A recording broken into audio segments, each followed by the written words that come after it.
Hello friend, আজকে আমার client এসেছে আমার কাছে হেয়ার কাটিং করতে, অ্যাডভান্স হেয়ার কাট। ও মোবাইলে দেখাচ্ছে আমারই একটা কাজের ভিডিও, ও ফেসবুক থেকে দেখে এসেছে আমার কাছে হেয়ার কাটিংটা করতে।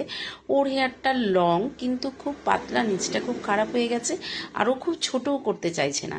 এই লংয়ের ওপরই ওকে আমাকে অ্যাডভান্স হেয়ার স্টাইল করে দিতে হবে।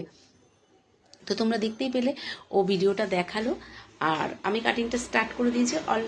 অলরেডি আমার কাটিং ডান হয়ে গেছে। তো ও ও এটাই বলেছিল যে আমার হেয়ারটা পাতলা, একটু বেশি ভলিউম দেখাবে, আর হেয়ারটাও আমার ছোট হবে না। তো দেখতে থাকো ওর রিভিউ কি দেয়।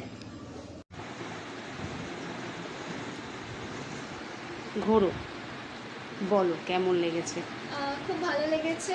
আমি যতটা লেন্স রাখতে বলেছিলাম আন্টি এরকম লেন্সটা রেখেছে, আর খুব সুন্দর কাটিং হয়েছে। কাটিং যেমন চেয়েছিলে ওরকম পেয়েছো একদম তো? একদম পুরো মনের মতো। Thank you so much.